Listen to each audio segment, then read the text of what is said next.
તો પહેલાં તો જે આ ઘટના છે એ 5 મહિના જૂની છે, જાન્યુઆરી મહિનાની છે, જ્યારે મારું અકાઉન્ટ છે ને હેક થયું હતું.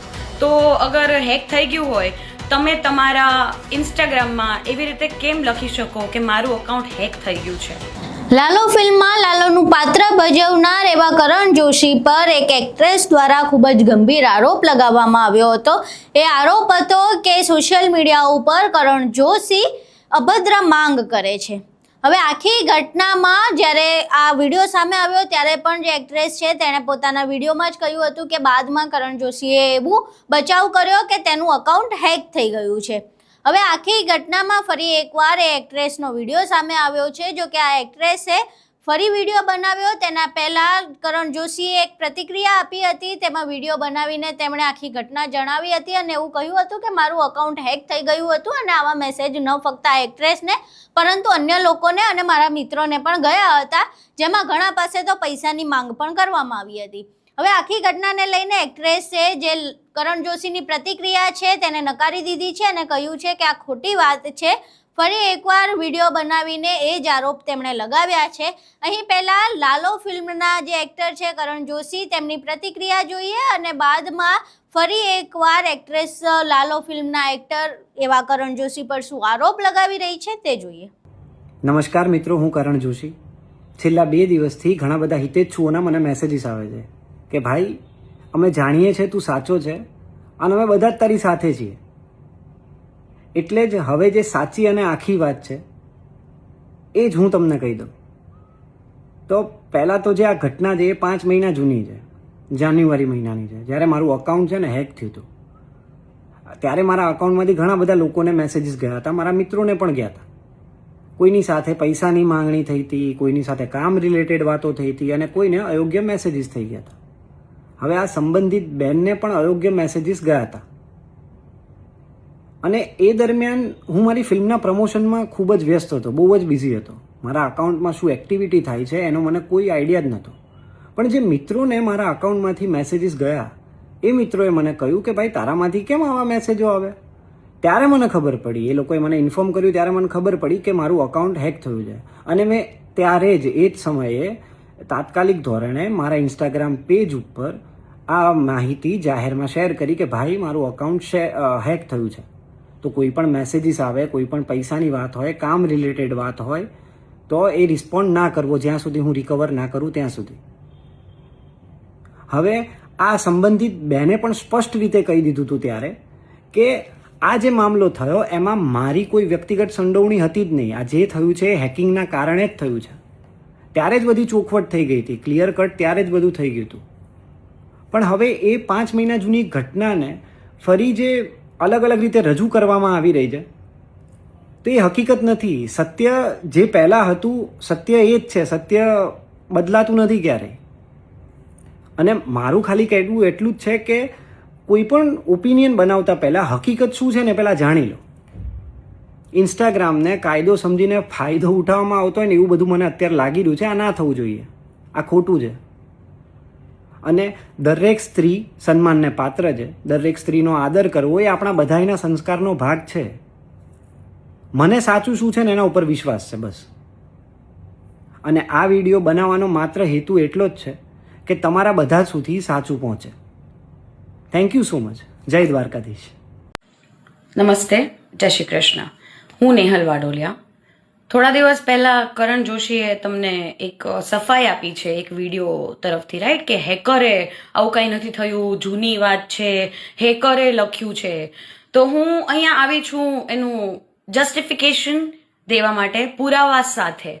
બરાબર છે? એનું કેવું એમ છે કે હેકરે લખ્યું છે.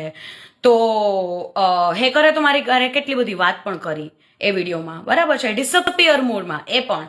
તો અગર હેક થઈ ગયું હોય, તમે તમારા ઇન્સ્ટાગ્રામમાં એવી રીતે કેમ લખી શકો કે મારું અકાઉન્ટ હેક થઈ ગયું છે?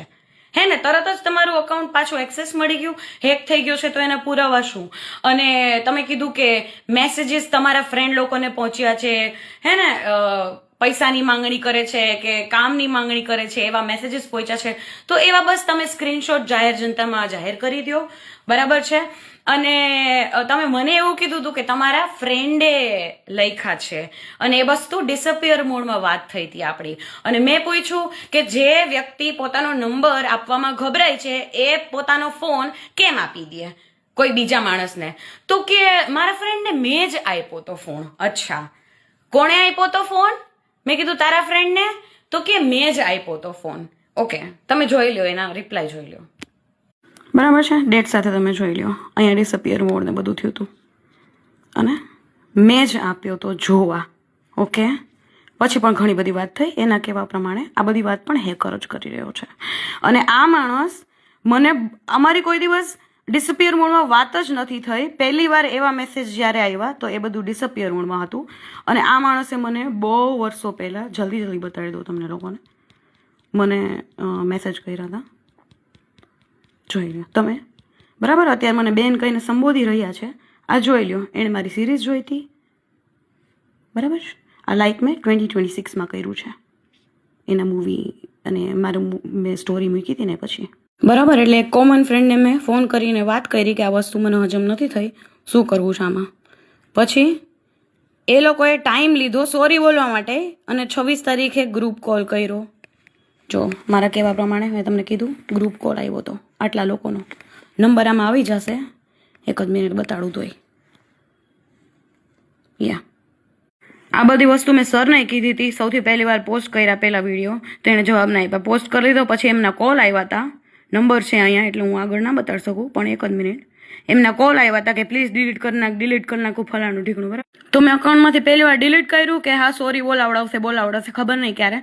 તો ડિલીટ કર્યું તો એણે 25 તારીખે આ પોસ્ટ કરી નાખી કે અકાઉન્ટ હેક થઈ ગયું છે.